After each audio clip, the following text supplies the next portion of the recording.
The Ace family has done it again, and they keep shocking people with their choices. Like, I had no idea that their oldest daughter was attending Dontda Academy. It seems ridiculous that they would put their daughter in this situation in a school that's not accredited, and they're spending $15,000 a year to do so. You know, these people, they have money, but like, do they really have money enough to where they can throw away $15,000 to a school that decided to randomly close up for the school year? So many normal working parents depend on their children going to school for a break, and now Elle just doesn't have school anymore because Dontda ended up closing up after Kanye's crazy remarks. Dontda has reopened again, and they are in a new location, which I will do an update video about this, but I just had to bring up the fact that the Ace family sent their children to this school for whatever reason, for clout, because they want them to be just super LA, like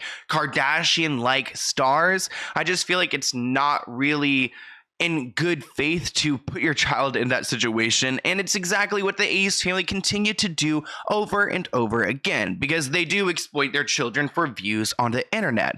But we need to go ahead and talk about their housing situation, because the Ace family can't keep their family together in one place for more than 6 months. Tell me why there's an entire TMZ article about them leasing out this $5 million mansion. Like, I'm not entirely sure what this is to prove, and there's no way that the TMZ people are just like seeking out a story like this. Like, the Ace family probably, like, you know, nudged their friend at TMZ and asked them to make this for good press. You guys are probably wondering, why would the Ace family care about a piece covering their living situation? But their living situation has been an issue for so long because they were foreclosed out of their home. They had to move into another home. They couldn't afford the rent there. So now they're at this home, and it probably seems like they're struggling. So they want this piece to go out there. So it makes it seem like they're well off. I just feel like this is such a waste of time. Like, why wouldn't they go and get a humble home and figure out their financial situation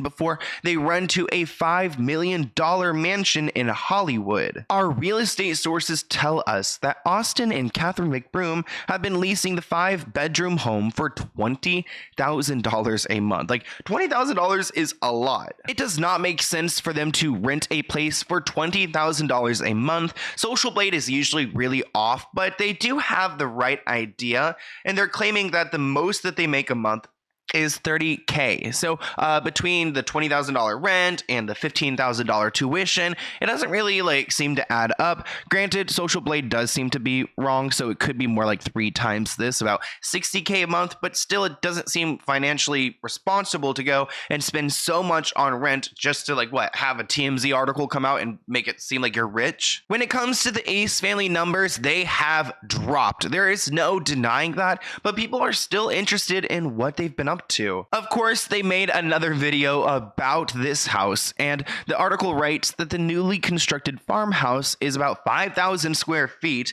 It's got a home theater with leather recliners and a pool. The family room, living room, and main suite all have fireplaces. There's a fire pit and the lounge next to the pool. So they have everything here. And I wonder, like, are they there to stay or are they there to live? Like, are they there to stay for, like, you know, about a year?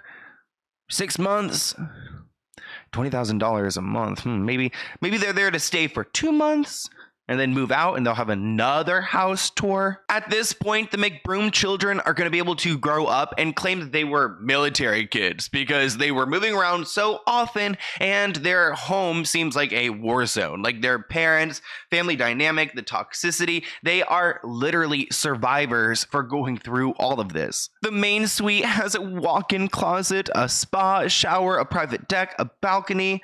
They've got all the latest technology. Like, who cares?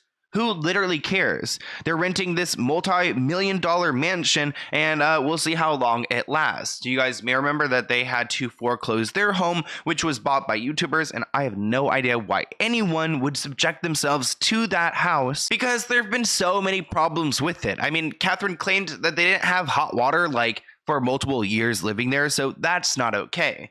But I want to talk about some legal updates when it comes to the Ace family. So they've been in a legal battle with this company called Subify. It seems like this app houses a lot of websites or programs or applications for different celebrities who have like community groups where their fans pay a subscription to get exclusive content. Recently, the Ace family and their lawyers tried to get the case dismissed, but the judge said no, so they are going to have to figure it out in court. There's a detailed transcript of the conversation between the judge and the lawyers in court, and at one point the Ace family lawyer is arguing and low-key says that the family is incompetent. They're being accused of messing with this system and messing with the website, and Subify isn't happy with it, but their lawyer claims that the Ace family, they just like make cute videos on the internet. They can't do anything like this. The lawyer says that this is not a misappropriation of trade secrets claim. Ace Hat is a mom, a dad, a couple of kids who, you know, make cute videos that they put online.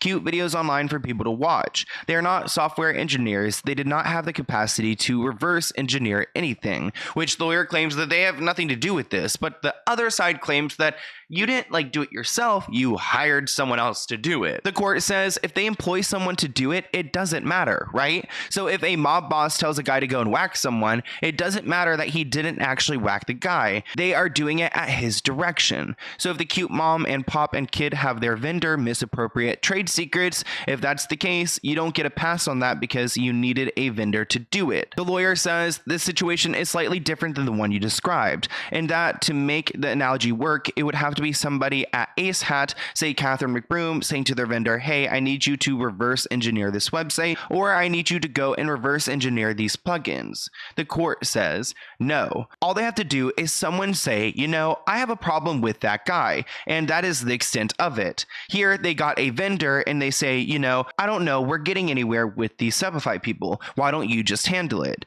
They don't have to tell them what to do. All they have to do is tell them that they need their services. It gets a little bit confusing there, but ultimately the Ace family violated their contract, their agreement, and they had another vendor step in. It messed up everything with the Subify people, and they are now seeking the damages. The 1212 Gateway and Subify lawsuits are both represented by Sean Thomas from Sanderson Roberts LLP, and Landon's lawsuit with the landlord is also represented by that firm. So the Ace family continue to use these lawyers, and I'm pretty sure these lawyers know what they're getting into and the type of people they're defending. So that's why they're so, you know, flippant in court and trying to push a certain narrative. Austin's father, Alan, has also found himself involved in these lawsuits, and he actually gave a statement back in 2020, and he claimed that the Ace family is one of the leading digital family entertainment channels in the world, which they have a lot of subscribers, but like the leading one, like I wouldn't say so. The Ace family collaborates with high profile reputable brands.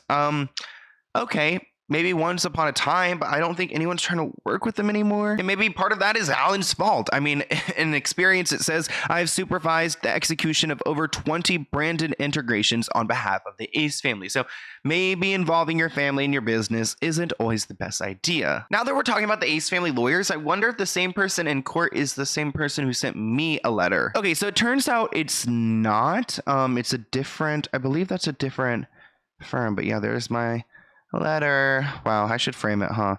Very short. It's actually like almost embarrassing. But nothing's as embarrassing as Landon's future music, okay? I cannot. I'm still a little bit sick, but I am already embarrassed by it. I know it's not out, and I'm honestly gonna give it a listen. But Landon McBroom, Austin's little brother, is putting out music. He made a story about it. I can't even imagine what's gonna come out of his chompers. Oh my gosh, I'm really not trying to be mean. That is so mean. I think he's gonna do it. I think as long as you can stay on beat, Landon, I'll get to it. I will listen. I'll give you a stream, even though I don't have Spotify or Apple Music. So put it on YouTube. Anyways, I'll see you guys in a new video. Actually, I want to share my the intro to my podcast. Just really quick. It's like 15 seconds, but here's the intro for my podcast coming out in a couple weeks. Let's get into it.